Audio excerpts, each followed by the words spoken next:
미국 의료계가 발칵 뒤집혔습니다. 보건부 차관이 FBI에 체포되는 충격적인 사건이 벌어졌거든요. 그런데 이 사건의 진짜 주인공은 따로 있습니다. 바로 한국인 의사 한 명이죠. 15년 전 깜깜한 수술실에서 벌어진 기적 같은 이야기. 정전으로 모든 장비가 멈춘 상황에서 맨손으로 아이의 심장을 되살린 한국인 의사가 있었습니다. 그런데 그 정전이 사고가 아니었다는 충격적인 진실이 폭로되고 있습니다. 미국 고위공직자가 한국인 의사를 노린 치밀한 음모를 꾸몄다는 것인데요. 과연 무슨 일이 벌어진 걸까요? 그리고 15년 만에 진실을 밝혀낸 놀라운 반전의 주인공은 누구일까요? 끝까지 보시면 소름 돋는 진실과 함께 뭉클한 감동까지 느끼실 수 있을 겁니다. 시작 전에 좋아요와 구독 눌러주세요. 질 좋은 영상으로 보답하겠습니다. 자, 시작합니다. 저는 미국 시카고에 사는 김민준입니다. 서울에서 의과대학을 졸업한 후 하버드에서 심장외과 전문의 과정을 마치고 지금은 시카고 메모리얼 병원에서 일하고 있어요.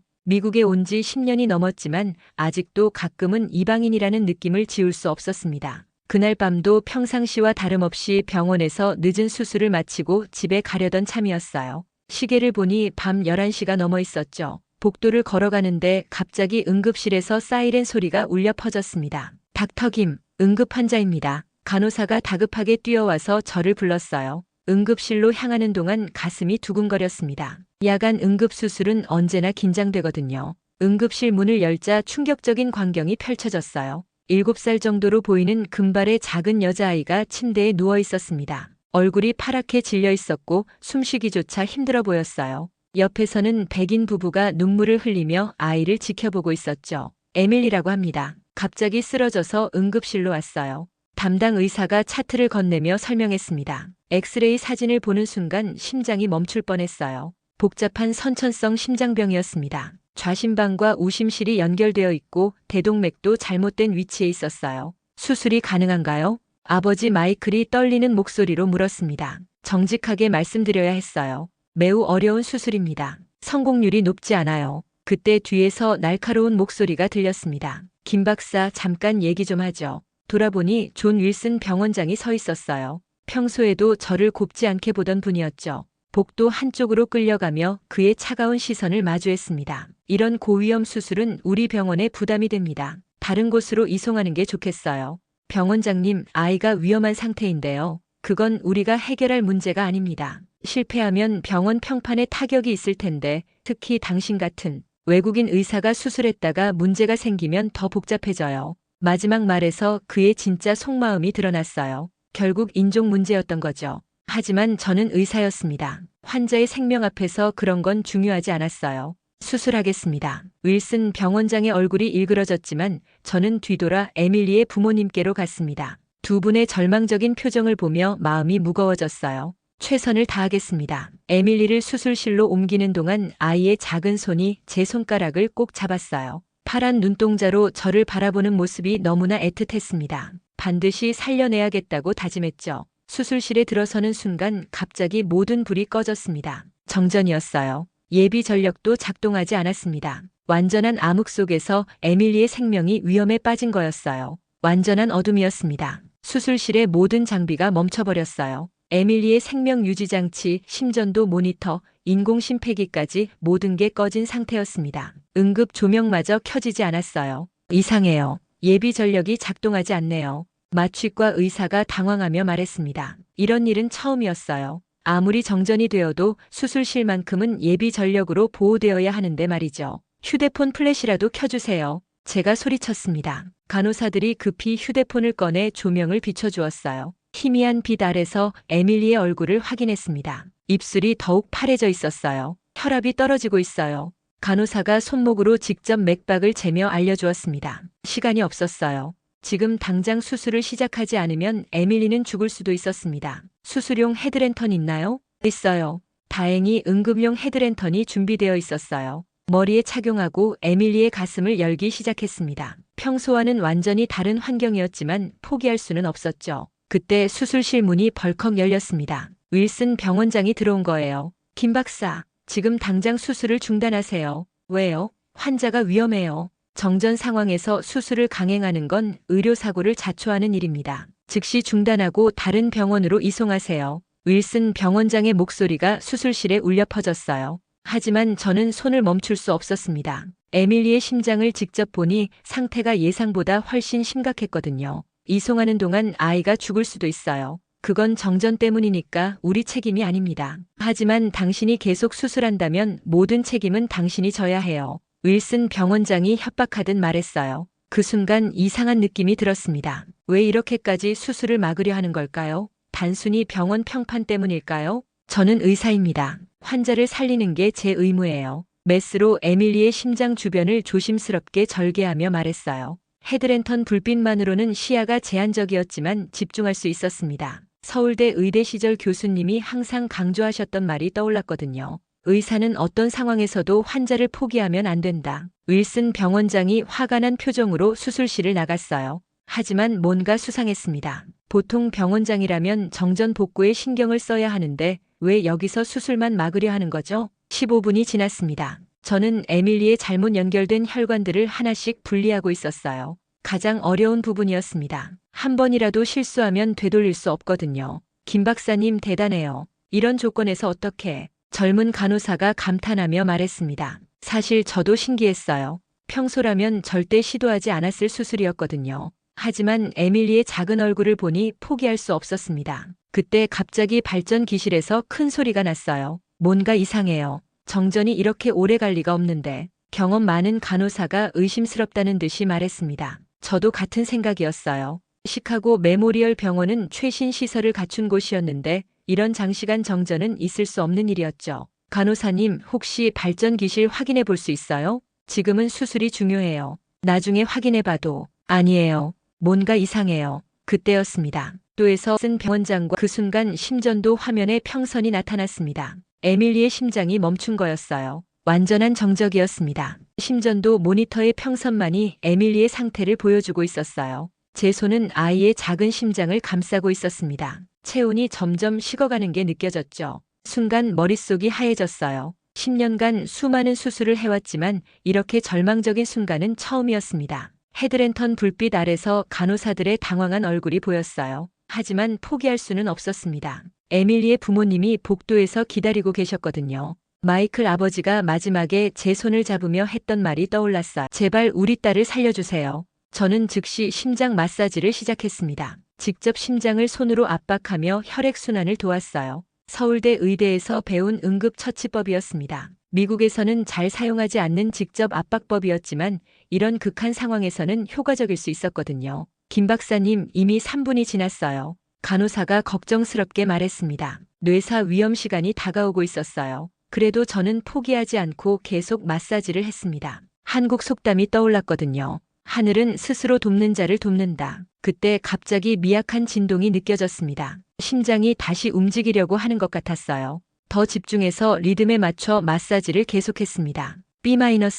갑자기 심전도 모니터에서 소리가 났어요. 작은 파동이 화면에 나타났습니다. 심박이었어요. 에밀리의 심장이 다시 뛰기 시작한 거였습니다. 오 마이 갓, 심장이 다시 뛰어요. 미국인 간호사가 흥분해서 소리쳤어요. 수술실이 환호성으로 가득 찼습니다. 저도 눈물이 핑 돌았어요. 기적이었습니다. 하지만 아직 끝이 아니었어요. 심장이 뛰기 시작했지만 수술을 완료해야 했거든요. 이제 더욱 조심스럽게 혈관들을 재연결하기 시작했습니다. 서울대 의대 시절 지도 교수님께서 가르쳐 주신 정밀한 혈관 봉합법을 사용했어요. 미국에서는 잘 알려지지 않은 기법이었지만 더 정교하고 안전했습니다. 할아버지가 외과 의사셨는데 어릴 때부터 정밀한 손기술의 중요성을 강조하셨거든요. 그때 배운 집중력과 섬세함이 지금 도움이 되었습니다. 놀라워요. 이런 봉합법은 처음 봐요. 젊은 레지던트가 감탄하며 말했습니다. 한국 의학기술에 대한 자부심이 느껴졌어요. 2시간 후 드디어 수술이 끝났습니다.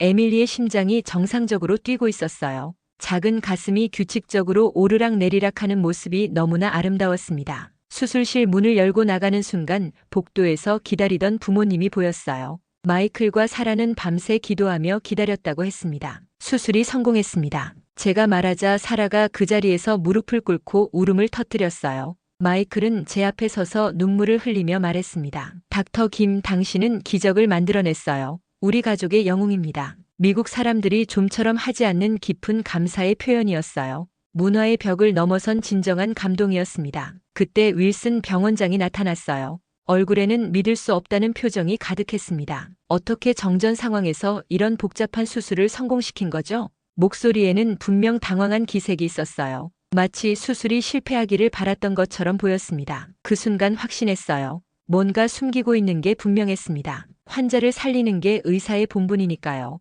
제가 담담하게 대답했어요. 윌슨 병원장은 더 이상 말하지 않고 돌아섰습니다. 하지만 그의 뒷모습에서 뭔가 음모를 꾸미고 있다는 느낌을 받았어요. 며칠 후 에밀리가 의식을 되찾았습니다. 파란 눈동자로 저를 바라보며 환하게 웃는 모습이 천사 같았어요. 고마워요, 김 선생님. 서툰 발음이지만 한국어로 인사하는 에밀리를 보며 가슴이 뭉클해졌습니다. 에밀리는 회복이 빨랐어. 한 달 후 퇴원할 때 가족들이 깊은 감사 인사를 드리고 떠나는 모습을 보며 의사로서의 보람을 느꼈습니다. 하지만 한 가지 의문이 남았습니다. 그날 밤 정전의 진짜 원인이 무엇이었을까요? 그리고 윌슨 병원장은 왜 그렇게 수술을 막으려 했던 걸까요? 그 답을 알게 되는 건 15년 후의 일이었습니다. 15년이라는 세월이 흘렀습니다. 저는 이제 50살이 되어 시카고 메모리얼 병원의 심장외과 부장으로 일하고 있었어요. 그동안 수많은 환자들을 치료했지만 에밀리만큼 기억에 남는 케이스는 없었습니다. 그 아이는 어떻게 자랐을까요? 가끔 궁금했지만 미국에서는 환자 정보를 함부로 확인할 수 없어서 소식을 알 수 없었어요. 다만 몇 년 전 크리스마스 카드를 받은 적이 있었는데 건강하게 자라고 있다는 짧은 소식이 전부였죠. 그날도 평상시와 다름없이 병원에서 하루를 보내고 있었어요. 마지막 환자 진료를 마치고 사무실을 정리하는데 갑자기 노크 소리가 들렸습니다. 들어오세요. 문이 열리며 아름다운 금발 여성이 들어왔어요. 22살 정도로 보이는 젊은 여성이었는데 어디선가 본 듯한 느낌이 들었습니다. 특히 그 파란 눈동자가 너무나 익숙했어요. 김 박사님 안녕하세요. 여성이 환한 웃음을 지으며 인사했습니다. 그 순간 심장이 두근거렸어요. 설마 혹시 당신은 에밀리예요. 에밀리 존슨입니다. 그 말을 듣는 순간 모든 기억이 되살아났습니다. 15년 전 정전된 수술실에서 죽음의 문턱에서 되돌아온 그 작은 아이. 지금은 아름다운 성인 여성이 되어 제 앞에 서 있었어요. 에밀리, 정말 너야? 저도 모르게 감탄사가 터져나왔습니다. 그 작고 연약했던 아이가 이렇게 건강하고 아름다운 여성으로 자란 모습이 믿기지 않았어요. 네, 맞아요. 15년 만이네요. 에밀리가 웃으며 말했습니다. 목소리도 맑고 건강해 보였어요. 심장에 문제가 있었던 아이라고는 전혀 믿어지지 않았습니다. 부모님은 어떻게 지내세요? 아버지는 작년에 암으로 돌아가셨어요. 어머니는 건강하세요. 에밀리의 표정이 잠시 어두워졌습니다. 마이클 아저씨가 돌아가셨다니 가슴이 아팠어요. 그분은 정말 좋은 아버지였거든요. 유감입니다. 좋은 분이셨는데 마지막까지 박사님 이야기를 하셨어요. 당신 덕분에 에밀리와 함께할 수 있어서 행복했다고요. 눈물이 핑 돌았습니다. 그런 말을 들으니 더욱 감동적이었어요. 그런데 오늘 온 이유가 있어요. 에밀리가 조심스럽게 말하며 가방에서 봉투를 꺼냈습니다. 받아보니 의과대학 졸업 증명서였어요. 의사가 됐어요. 박사님처럼 심장외과 의사가 되고 싶어서 하버드 의대를 졸업했어요. 정말요? 의사가 됐다고요? 믿을 수 없었어요. 제가 구한 생명이 이제 다른 생명을 구하는 의사가 되었다니. 이보다 더 큰 보람이 있을까요? 박사님이 제 인생의 영감이었어요. 저도 박사님처럼 환자들을 위해 헌신하는 의사가 되고 싶어요. 에밀리의 진심 어린 말에 가슴이 벅차올랐습니다. 하지만 뭔가 더 말하고 싶어 하는 것 같았어요. 사실 또 다른 이유로 왔어요. 에밀리의 표정이 심각해졌습니다. 15년 전 그날 밤에 대해 알아낸 게 있어요. 순간 등골이 서늘해졌어요. 그날 밤 정전 사건 말인가요? 무슨 뜻이죠? 의과대학 다닐 때 우연히 그날의 진실을 알게 됐어요. 정전이 사고가 아니었다는 걸요. 에밀리가 작은 USB 꺼내며 말했습니다. 이 안에 윌슨 병원장의 비밀이 들어있어요. 박사님이 꼭 보셔야 할 것 같아서 가져왔어요. 심장이 빠르게 뛰기 시작했습니다. 15년 동안 의문으로 남아있던 그날 밤의 진실이 드러나는 순간이었어요. 정확히 무엇을 발견한 거죠? 윌슨 병원장이 일부러 정전을 만들었어요. 박사님의 수술을 방해하려고요. 충격적인 말이었어요. 제가 느꼈던 의심이 사실이었던 거죠. 왜 그런 짓을? 보험 사기였어요. 수술이 실패하면 거액의 보험금을 받을 수 있는 계약을 맺어놨던 거예요. 특히 아시아계 의사가 수술했다가 실패하면 더 많은 돈을 받을 수 있게 되어 있었대요. 인종차별과 돈이 결합된 치밀한 음모였던 거예요. 분노가 치밀어 올랐습니다. 증거가 있나요? USB에 뭐 들어있어요. 당시 내부 문서들, 보험회사와의 계약서, 그리고 에밀리가 잠시 망설이더니 말했습니다. 윌슨 병원장의 음성 녹음도 있어요. 집으로 돌아와서 바로 USB를 확인했습니다. 에밀리와 함께 노트북 앞에 앉아 파일들을 하나씩 열어보았어요. 첫 번째 문서를 보는 순간 온몸에 소름이 돋았습니다. 메모리얼 병원 특별보험 계약서 마이너스 고위험 환자 수술 실패 시 보상금 지급 조건. 제목부터 충격적이었어요. 문서를 자세히 읽어보니 더욱 놀라운 내용들이 나왔습니다. 소아심장 수술이 실패할 경우 병원이 받는 보험금이 무려 500만 달러였어요. 특히 아시아계 의사가 집도했다가 실패하면 추가로 200만 달러를 더 받을 수 있게 되어 있었습니다. 이게 대체 뭐예요? 제가 믿을 수 없다는 듯 중얼거렸어요. 환자의 생명을 담보로 한 악질적인 도박이었습니다. 더 있어요. 에밀리가 다음 파일을 열었습니다. 15년 전 당일 윌슨 병원장이 보낸 내부 이메일이었어요. 김 박사의 수술은 반드시 저지해야 함. 계획대로 진행하면 목표 달성 가능. 정전 시간은 최소 2시간 유지할 것. 명백한 증거였어요. 일부러 정전을 만들어서 제 수술을 방해한 거였습니다. 누가 이런 자료들을 모은 거죠? 제가 하버드 의대 다닐 때 우연히 알게 됐어요. 병원 행정학 수업에서 케이스 스터디를 하다가 발견한 거예요. 에밀리가 설명을 이어갔습니다. 처음엔 믿을 수 없었어요. 그래서 더 조사해봤는데 윌슨 병원장이 여러 병원에서 이런 일을 저질렀다는 걸 알게 됐어요. 다음 파일은 더욱 충격적이었어요. 윌슨 병원장과 보험회사 직원들 간의 음성 녹음이었습니다. 아시아계 의사들은 특히 조심해야 해. 실력이 좋아서 성공할 확률이 높거든. 그래서 더 확실한 방법이 필요한 거야. 정전 작전이 가장 안전하죠. 사고로 위장하기 쉽고 의사들도 의심하지 않으니까요. 녹음을 듣는 동안 주먹이 불끈 쥐어졌어요. 인종차별과 탐욕이 결합된 치밀한 범죄였습니다. 그런데 에밀리, 이 녹음은 어떻게 구한 거예요? 사실 도와준 사람이 있어요. 에밀리가 조심스럽게 말했습니다. 당시 병원에서 일했던 간호사 중 한 분이 의심을 품고 몰래 녹음해뒀던 거예요. 양심의 가책을 느끼고 계셨대요. 지금도 연락하고 있나요? 네, 그분이 저에게 모든 걸 알려주셨어요. 윌슨 병원장이 아직도 같은 짓을 하고 있다면서 반드시 막아야 한다고 하셨어요. 그때 에밀리가 마지막 파일을 열었습니다. 최근 문서였어요. 제목을 보는 순간 경악했습니다. 신임 보건부 차관 존 윌슨 임명 관련 서류. 윌슨이 병원장에서 보건부 차관으로 승진한 거였어요. 더 높은 자리에서 더 큰 악행을 저지를 수 있는 위치에 있었습니다. 이제 더 많은 병원들을 조종할 수 있게 됐어요. 에밀리의 목소리가 떨리고 있었습니다. 최근에도 비슷한 사건들이 여러 번 일어났대요. 특히 이민자 의사들이 담당한 수술에서 원인 모를 사고들이 빈발하고 있어요. 상황이 제가 생각했던 것보다 훨씬 심각했어요. 개인적인 복수가 아니라 현재 진행형인 범죄를 막아야 하는 일이었습니다. 에밀리, 이 증거들을 가지고 어떻게 할 생각이에요? 저 혼자서는 힘들어요. 윌슨이 워낙 높은 자리에 있다 보니 누구도 믿어주지 않을 거예요. 에밀리가 제 손을 잡으며 말했습니다. 박사님이 함께 해주셔야 해요. 박사님은 피해자이자 동시에 증인이세요. 고민이 되었어요. 15년이 지난 일을 다시 들춰내는 게 옳은 일일까요? 하지만 윌슨이 현재도 같은 범죄를 저지르고 있다면 막아야 했습니다. 시간을 조금 주세요. 신중하게 결정하겠어요.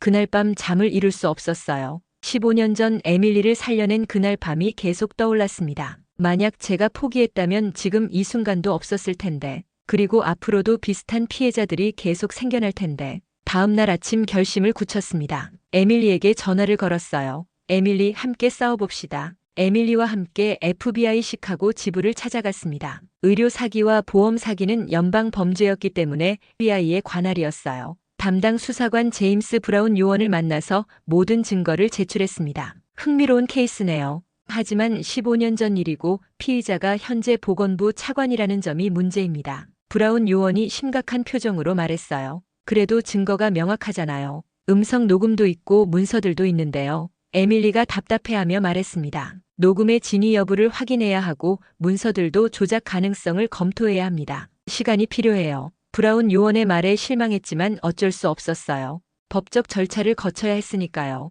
대신 현재 진행 중인 유사 사건들을 조사해 보겠습니다. 패턴이 있다면 더 강력한 증거가 될 수 있어요. FBI 신고를 마치고 나오는 길에 에밀리가 제안했어요. 언론에도 제보해봐요. 여론의 압력이 있으면 수사가 더 빨라질 수도 있어요. 그날 오후 시카고 트리뷴의 탐사 보도팀 기자 셀리 워커를 만났습니다. 경험 많은 기자였는데 우리 이야기를 진지하게 들어주었어요. 놀라운 이야기네요. 하지만 윌슨 차관은 정치적으로 영향력이 큰 인물이에요. 확실한 증거가 없으면 보도하기 어려워요. 역시 쉽지 않았어요. 하지만 셀리 기자가 독자적으로 조사해보겠다고 약속했습니다. 사흘 후 놀라운 일이 벌어졌어요. 갑자기 제 병원 사무실로 보건부 감사팀이 들이닥쳤습니다. 김민준 박사님이죠? 의료윤리 위반 신고가 접수되어 감사를 실시합니다. 감사관이 공문서를 내밀며 말했어요. 내용을 보니 어이가 없었습니다. 제가 환자 정보를 무단으로 유출했다는 혐의였어요. 에밀리 존슨 환자의 의료 기록을 허가 없이 외부에 공개했다는 신고입니다. 순간 깨달았어요.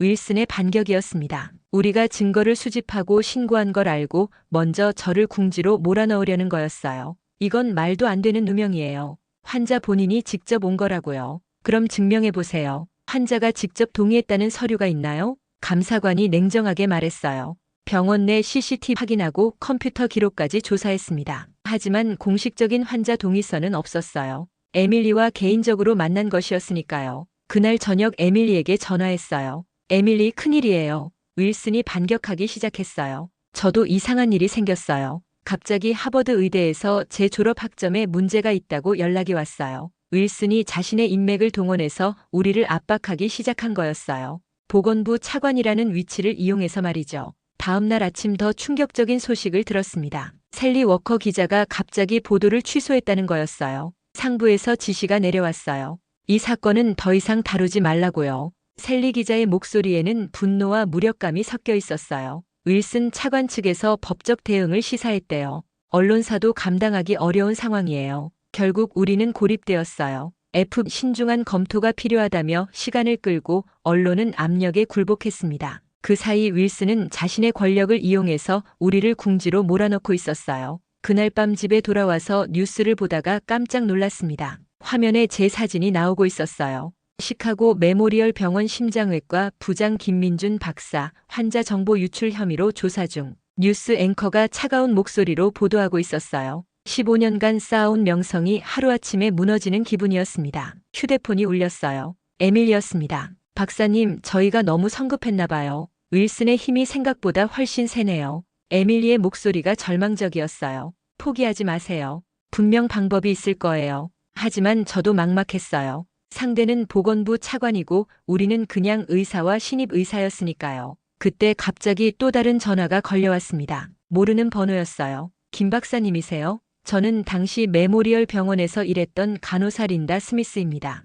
에밀리가 말했던 그 간호사였어요. 박사님 위험해요. 윌슨이 박사님을 제거하려고 계획하고 있어요. 지금 당장 피하세요. 전화기 너머로 들리는 린다의 다급한 목소리에 등골이 서늘해졌습니다. 린다의 경고를 듣고 즉시 집을 나섰습니다. 에밀리에게도 연락해서 안전한 곳으로 피하라고 했어요. 시카고 시내의 작은 모텔에 몸을 숨기며 린다와 만날 약속을 잡았습니다. 다음 날 새벽 한적한 카페에서 린다를 만났어요. 때 중반의 여성이었는데 얼굴에는 걱정과 두려움이 가득했습니다. 박사님 정말 위험해요. 윌슨이 박사님을 완전히 매장시키려고 해요. 린다가 떨리는 목소리로 말했습니다. 어떻게 알게 된 거죠? 제가 아직도 의료계에 인맥이 있거든요. 윌슨이 여러 병원의 박사님을 블랙리스트에 올리라고 압력을 넣고 있어요. 충격적인 소식이었어요. 의사로서의 생명이 끝날 수도 있는 상황이었습니다. 그뿐만 아니라 박사님의 과거 수술 기록들을 조작하려고 해요. 에밀리 수술도 실패작으로 둔갑시키려고 하고요. 그럴 수는 없어요. 에밀리가 살아있는데요. 그래서 더 위험한 거예요. 에밀리마저 제거하려고 할 수도 있어요. 린다의 말에 온몸에 소름이 돋았습니다. 윌슨의 악행이 상상을 초월했어요. 하지만 희망이 있어요. 린다가 조심스럽게 말했습니다. 15년 전 그날 밤 윌슨이 직접 발전기를 조작하는 모습을 제가 목격했어요. 그리고 그걸 증명할 수 있는 결정적 증거가 있어요. 무슨 증거요? 윌슨이 그날 밤 입고 있던 옷에서 발전기 오일이 묻은 걸 봤어요. 그래서 몰래 사진을 찍어뒀거든요. 린다가 오래된 휴대폰을 꺼내며 보여주었습니다. 화질은 좋지 않았지만 윌슨의 옷에 검은 얼룩이 선명하게 보였어요. 이것만으로는 부족해요. 더 확실한 증거가 필요해요. 그래서 제안이 있어요. 윌슨을 직접 만나서 자백을 받아내는 거예요. 너무 위험해요. 저에게 좋은 아이디어가 있어요. 윌슨이 다음 주에 시카고에 와요. 의료정책 세미나 때문에요. 린다가 계획을 설명했습니다. 세미나 후 리셉션에서 윌슨을 만나서 녹음을 하자는 거였어요. 하지만 혼자서는 불가능했습니다. 그때 에밀리에게서 전화가 왔어요. 박사님, 저에게도 도움이 될 만한 소식이 있어요. 무슨 소식이죠? 하버드 의대 동기 중에 FBI 요원이 된 친구가 있어요. 그 친구가 이 사건에 관심을 보이고 있어요. 희망의 빛이 보였습니다. 내부 협조자가 있다면 윌슨을 함정에 빠뜨릴 수 있을 것 같았어요. 이틀 후 에밀리의 친구인 FBI 요원 마크 테일러를 만났습니다. 젊고 정의감이 강해 보이는 요원이었어요. 윌슨의 범죄 증거를 확보한다면 반드시 기소하겠습니다. 하지만 함정 수사는 위험해요. 다른 방법이 없어요. 윌슨이 워낙 교묘하게 증거를 인멸하고 있거든요. 마크 요원이 고민하더니 결국 동의했습니다. 좋아요. 하지만 안전장치는 필요해요. 제가 현장에서 대기하겠습니다. 드디어 작전일이 되었습니다. 시카고 힐튼 호텔에서 열린 의료정책 세미나였어요. 저는 평상시처럼 참석해서 윌슨과 자연스럽게 대화를 나누기로 했습니다. 세미나가 끝나고 리셉션이 시작되었어요. 윌슨이 여러 의료진들과 담소를 나누고 있었습니다. 15년 만에 다시 본 그의 모습은 여전히 차갑고 계산적이었어요. 김 박사님, 오랜만이네요. 윌슨이 저를 발견하고 다가왔습니다. 겉으로는 반가운 척했지만 눈빛은 위험했어요. 안녕하세요, 차관님. 요즘 좀 곤란한 일이 있으시다던데. 의료윤리 위반이라니 안타깝습니다. 윌슨이 비꼬는 듯한 미소를 지었어요. 가슴속에서는 녹음기가 돌아가고 있었습니다. 사실 15년 전 일이 계속 궁금했어요. 그날 밤 정전이 너무 이상했거든요. 제가 조심스럽게 화제를 돌렸습니다. 아, 그때 말이군요. 정말 안타까운 사고였죠. 혹시 정전의 원인을 아세요? 윌슨의 표정이 미묘하게 변했어요. 잠시 경계하는 듯 했지만 이내 여유를 되찾았습니다. 글쎄요, 오래된 일이라 기억이 잘 안 나네요. 그때 갑자기 윌슨이 제 가슴팍을 노려보았어요. 녹음기를 눈치챈 걸까요? 김 박사님, 혹시 무슨 계획이라도 있으신가요? 윌슨의 목소리가 차갑게 변했습니다. 위험한 순간이었어요. 윌슨이 제 가슴팍을 의심스럽게 쳐다보는 순간 심장이 멈출 뻔했어요. 녹음기를 발견당한 건 아닐까 싶어서 식은땀이 흘렀습니다. 하지만 이대로 물러설 수는 없었어요. 차관님, 15년 전 그날 밤 정말 궁금한 게 있어요. 제가 더 과감하게 밀어붙였습니다. 에밀리 존슨이라는 아이 기억하세요? 선천성 심장병으로 수술받았던 아이 말이에요. 윌슨의 얼굴이 굳어졌어요. 그 이름을 들으니 동요하는 것 같았습니다. 그 아이가 지금 의사가 됐어요. 그런데 최근에 이상한 걸 발견했다고 하더라고요. 무슨 소리죠? 당시 정전이 사고가 아니었다는 증거를 찾았다고 해요. 그 순간 윌슨의 표정이 완전히 바뀌었어요. 여유롭던 미소가 사라지고 차가운 살기가 느껴졌습니다. 김 박사님, 조심하세요. 15년 전 일을 들춰내는 건 위험할 수 있어요. 협박이었어요. 하지만 저는 물러서지 않았습니다. 위험하다니요? 왜 위험한 거죠? 당신이 그날 무리한 수술을 강행해서 환자를 위험에 빠뜨렸다는 보고서가 있어요. 공개되면 당신의 의사 면허가 위험해질 텐데요. 윌슨이 본색을 드러내기 시작했어요. 하지만 저는 더 밀어붙였습니다. 그런 보고서는 거짓이에요. 차관님이 일부러 정전을 만들어서 제 수술을 방해한 거잖아요. 무슨 근거로 그런 헛소리를. 윌슨의 목소리가 높아졌어요. 주변 사람들이 쳐다보기 시작했습니다. 증거가 있어요. 차관님이 그날 밤 발전 기실에서 뭘 했는지 다 알고 있어요. 그때 갑자기 윌슨이 제 옷깃을 붙잡았어요. 당신이 뭘 안다는 거야? 그깟 아시아 의사 주제에. 결정적인 순간이었어요. 인종차별 발언과 함께 자신의 범행을 암시하는 말을 한 거였습니다. 녹음기가 모든 걸 기록하고 있었어요. 그날 밤 정전은 내가 계획한 거야. 내가 성공하면 우리 계획이 망가지거든. 아시아 의사들이 미국에서 잘 나가는 꼴을 볼 수 없어. 완전한 자백이었어요. 윌슨이 흥분해서 모든 걸 털어놓은 거였습니다. 보험금도 노렸고 당신 같은 외국인들을 제거하는 것도 목적이었어. 일석이조였지. 그때 갑자기 리셉션 홀 문이 열렸어요. FBI 요원들이 들어왔습니다. 마크 테일러가 앞장서서 윌슨에게 다가왔어요. 존 윌슨 의료 사기와 보험 사기, 그리고 증거 인멸 혐의로 체포합니다. 윌슨의 얼굴이 새하얘졌어요. 자신이 함정에 빠진 걸 깨달은 거였습니다. 이건 함정이야. 이런 식으로는 법정에서 통하지 않아. 녹음된 자백과 함께 충분한 증거가 있습니다. 마크 요원이 수갑을 채우며 말했어요. 리셉션 홀의 모든 사람들이 충격에 빠져 지켜보고 있었습니다. 그때 입구에서 익숙한 얼굴이 보였어요. 에밀리였습니다. 눈물을 흘리며 저에게 달려왔어요. 박사님, 정말 해내셨네요. 에밀리가 제 손을 꼭 잡으며 말했습니다. 15년 만에 진실이 밝혀졌어요. 이제 박사님의 명예도 회복되고요. 그날 저녁 뉴스에서 윌슨의 체포 소식이 대대적으로 보도되었어요. 보건부 차관 존 윌슨 15년간 의료 사기 혐의로 체포. 한국계 의사를 표적으로 한 인종차별적 범죄. 며칠 후 법정에서 윌슨은 모든 혐의를 인정했어요. 15년간 여러 병원에서 벌인 사기 행각이 모두 드러났습니다. 특히 아시아계와 히스패닉계 의사들을 노린 조직적 범죄였다는 게 밝혀졌어요. 한 달 후 시카고 메모리얼 병원에서 제명예 회복 행사가 열렸습니다. 그동안 제기되었던 모든 혐의가 무혐의 처분되었고 오히려 영웅으로 재평가받았어요. 행사장에 에밀리가 왔어요. 이제 정식으로 하버드 의대 부속병원에서 심장외과 레지던트로 일하고 있었습니다. 박사님, 저에게 첫 번째 수술 기회가 왔어요. 7살 멕시코계 아이예요. 에밀리가 설레는 목소리로 말했습니다. 박사님이 저에게 해주신 것처럼 저도 그 아이에게 새로운 삶을 선물하고 싶어요. 그 말을 듣는 순간 가슴이 벅차올랐어요. 제가 구한 생명이 이제 다른 생명을 구하는 의사가 되어 같은 일을 하고 있다니. 에밀리, 넌 훌륭한 의사가 될 거야. 환자를 향한 따뜻한 마음, 그게 가장 중요한 거야. 박사님이 가르쳐주신 한국의 정신을 잊지 않겠어요. 사람의 생명보다 소중한 건 없다는 마음 말이에요. 에밀리가 한국어로 인사하며 깊은 절을 올렸어요. 미국에서 자란 아이가 한국의 예의를 지키는 모습이 너무나 감동적이었습니다. 그날 집에 돌아와서 거울을 보며 생각했어요. 15년 전 정전된 수술실에서 포기하지 않았던 그 선택이 얼마나 많은 것들을 바꿔놓았는지. 한 아이의 생명을 구한 것이 결국 정의를 실현하고 진실을 밝히는 일로 이어졌다는 걸. 한 달 후 에밀리에게서 전화가 왔어요. 박사님, 첫 수술 성공했어요. 목소리가 떨리고 있었어요. 감격스러워하는 게 느껴졌습니다. 7살 멕시코계 아이 로드리고예요.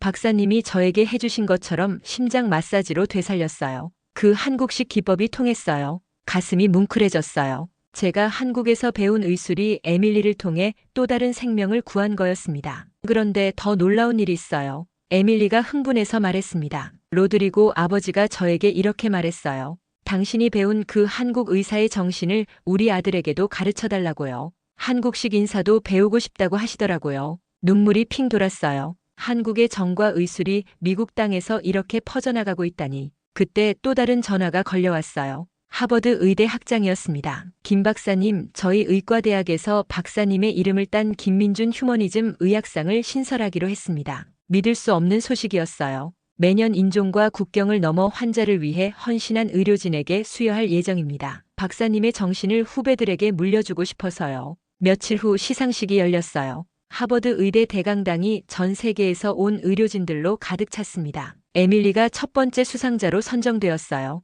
저는 한국인 의사 김민준 박사님에게서 배웠습니다. 환자를 포기하지 않는 마음, 생명 앞에서는 모든 것이 평등하다는 정신을 말이에요. 에밀리가 시상대에서 한국어로 감사 인사를 했어요. 김민준 선생님 감사합니다. 선생님이 가르쳐주신 한국의 정신을 평생 이어가겠습니다. 강당에서 기립박수가 터져 나왔어요. 저도 더 이상 참을 수 없어서 눈물을 흘렸습니다. 그 순간 제 옆에 앉아있던 로드리고의 아버지 호세가 일어났어요. 김 박사님, 제 아들도 커서 의사가 되고 싶다고 해요. 당신 같은 의사가 되고 싶다고요. 이제 한국계뿐만 아니라 멕시코계 아이까지 한국의 의술 정신을 배우고 싶어 하는 거였어요. 시상식이 끝나고 나오는 길에 윌슨의 마지막 소식을 들었어요. 교도소에서 쓴 사과문이었습니다. 김민준 박사님, 15년 동안 숨겨왔던 진실을 이제 고백합니다. 당신의 의술과 정신 앞에서 제가 얼마나 추악한 존재였는지 깨달았습니다. 미안합니다. 그리고 마지막 문장이 가장 인상적이었어요. 앞으로 제가 살아있는 동안 한국 의료진들을 위한 장학재단을 만들겠습니다. 속죄의 의미로요. 집으로 돌아가는 길에 에밀리와 로드리고가 함께 걸어왔어요. 두 아이가 한국어로 대화하고 있었습니다. 에밀리 누나, 한국어로 고맙습니다가 뭐예요? 감사합니다라고 해야 돼. 김 박사님께 인사할 때 쓰는 거야. 로드리고가 저에게 다가와서 어설픈 한국어로 말했어요. 김 박사님 감사합니다. 제가 커서 한국 가서 공부하고 싶어요. 그 순간 깨달았어요. 15년 전 정전된 수술실에서 시작된 작은 기적이 이제 거대한 물결이 되어 퍼져나가고 있다는 걸. 한국의 정과 의술 정신이 미국 땅에서 뿌리내리고 다음 세대들에게 희망의 씨앗이 되고 있다는 걸 하늘을 올려다보며 할아버지께 말씀드렸어요. 할아버지, 손자가 해냈어요. 한국인의 정신이 세계에 퍼져나가고 있어요. 생명을 잇는 사랑은 정말로 국경도 인종도 시간도 넘어서는 것이었습니다. 그리고 그 사랑의 중심에는 언제나 한국인의 따뜻한 마음이 있었어요. 지금까지 감동 한 줄기의 사연입니다. 오늘도 함께 해주셔서 진심으로 감사드립니다. 구독과 좋아요로 좋은 영상 제작에 힘이 되어주세요. 구독자님, 평안한 하루 보내시고 내일은 더 따뜻한 이야기로 찾아뵐게요. 고맙습니다.